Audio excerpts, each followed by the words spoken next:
So here's one bit of advice I learned so many years ago, and I've really loved it ever since, which is if you want to know how people speak about you behind your back, listen to how they speak about others in your presence.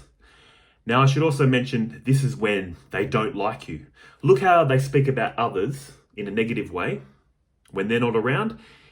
Then you'll get a good idea how they're speaking about you when you're not around, if they don't like you.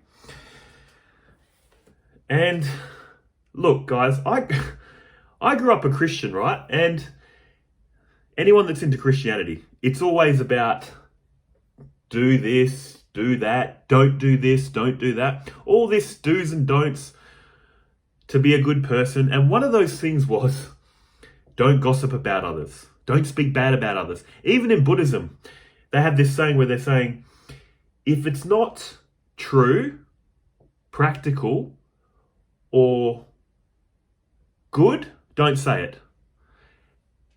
And I've been exposed to the teachings of Christianity and Buddhism for many years. And I would still ask, yeah, but why? Yeah, I get it's I understand it's the right thing to do, but why? Why not have a little bit of a gossip or a whinge? It's only till I got into the teachings of Advaita Vedanta, which for anyone that doesn't know is just basically the teaching of realizing there's the one essence appearing separate. We come into this life feeling like we're a wave.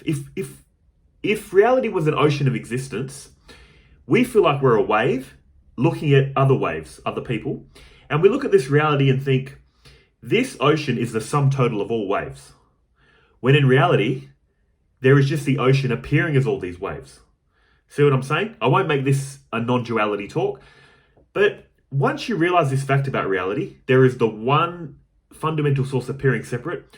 All this makes sense about not talking bad about others, because in devotional language, there is just God appearing separate. So you're speaking bad about God. Or in non-dual speak, there is just your true self appearing separate. So you're speaking bad about yourself. And all this gossip, negative talk fuels the ego. The ego makes this one undivided reality appear separate. So all this negative talk, judgment is reinforcing ego, which is hurting yourself. That's why when I understood this from these non-dual teachings, all this talk about don't gossip, don't talk shit about others in Buddhism and Christianity made so much more sense. So what I've done personally is I've become very mindful of this. When I'm in the company of others, if I have critical things to say, I try to word it in a way where I'm being recorded and that person's going to hear it. Or you must know this. You tell people things, you say, can you please not say anything? And then they end up finding about it. They end up finding out about it anyway, the person you're talking about. See what I'm saying? So I just feel, speak in a way like they're going to hear it. First reason is because they seem to always find out anyway. Second reason is, if you're into spiritual teachings, you're only reinforcing egoic thought patterns. That gives you the why. I used to wonder why. Why not have a bit of a whinge? Now I can see why.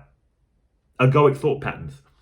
I should also mention, while I'm on this spiritual theme, you need to, look, to be honest, if you do this for a while, abstain from doing this wrong, doing that wrong, talking shit about people, eventually, once you realize your true self, as they speak about in non-duality or Buddhism, or you realize oneness, you realize God, whatever it is, once you can firmly see that, the one source appearing separate, you can go back to all this kind of talk.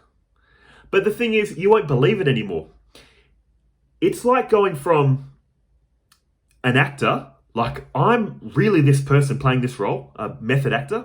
I really believe what I'm saying and doing, to a B-grade actor, where you're just acting. You're just playing a role. And that's the thing, guys. Once you see through the illusion of identity, of ego, the ego still continues, and now you won't take it serious anymore. That's why I said, once you see through the illusion of identity and ego, then you can, have a little bit of a whine about people. But here's the difference. You don't truly believe what you're saying. You just feel like an actor speaking some lines, but you don't truly hate that other actor that you're talking about. See what I'm saying? But to get to that state, you need to abstain from all this stuff to see that fact about yourself. Then you can go back to it. Another thing, guys, Swami Vivekananda had a great quote. We're slave to a good word, slave to a bad word. That's another thing. We enjoy hearing praise and we hate hearing criticism. That's because we take ourselves to be real, very serious. I only want to hear good things. I don't want to hear bad things.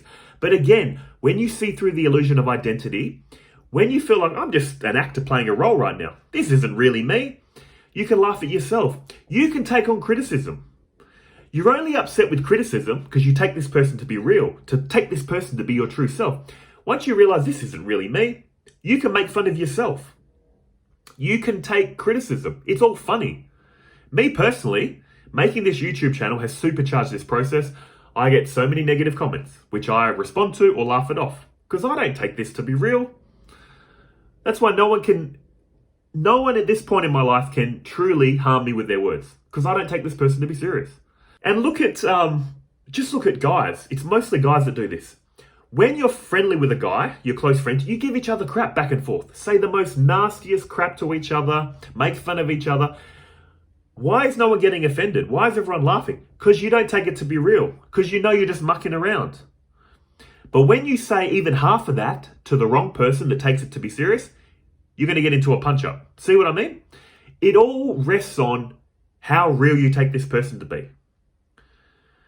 And that's why, to loop it back to the start of this video, if you take this person to be real and others to be real, all this kind of talk about don't gossip about others, speak well of others, is good.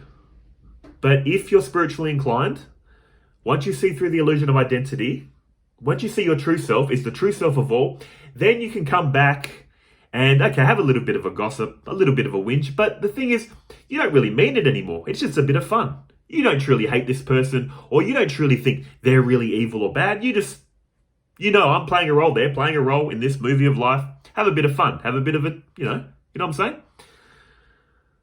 But in any case, guys, if you want to know how people are talking about you when you're not around, look how they talk about others. And there exists a spectrum. From one extreme, there's people that will never talk badly about others. They'll downplay their faults and really exaggerate their good qualities, like parents do with their children. Parents always exaggerate good qualities in their kids, not always, but in general, and downplay the bad side. Also, monks do this, I've noticed. Monks devoted to a god, highly advanced monks, see divinity everywhere, see God appearing as separate. So they know this person is God appearing in another form. So I'm going to talk good on the good qualities and downplay the bad qualities, like the parents. Also, if you're into non-dual teachings, once you realize your true self is the true self of all, you realize you're only ever talking bad about yourself or good about yourself. So you exaggerate the good qualities, downplay the bad qualities. The other extreme to this is those people. They're just so negative. If they're not saying anything negative, they're not speaking. Constant negativity about people, about life. And you realize, holy crap, I'm just here for them to speak, but when I'm gone, I'll be the target. You just can tell, constant negativity. So between these two extremes exist us in the middle, where we generally speak good about some people, bad about some people. But guys, if you don't want to be a slave to praise and blame, stop believing in this identity. Here's another great quote I once heard. Other people's opinion of us is none of our business. Whatever people think about us is ultimately none of our business. That's their projection of us. Today they might view us as good. That's their business. Tomorrow they might view us as bad. That's their business. They might view us as good again. Their business. See? When you're so caught up in how people view you and think about you, you're going to be a slave to their praise and blame. All you need to do is live life as a genuine person, do what you think is right. And if others think it's right or wrong, none of your business. This is going to be so good for your mental health. And it won't even matter what people are saying about you at that point. Good or bad. And that's what this whole channel is devoted to, guys. Inner peace, here and now. Practical tips for your mental health and well-being. I talk a lot of spirituality though, if you're new to this channel. If you're new to me, it's the first time you've seen me, a lot of spiritual talk, guys. I'm sorry. If you're not into that, too bad. That's what I'm about. But in any case, guys, I hope this video gave you something to ponder, to think about, that will help you, even in a little way, to more inner peace in your life, more happiness. Take care, eh? See ya.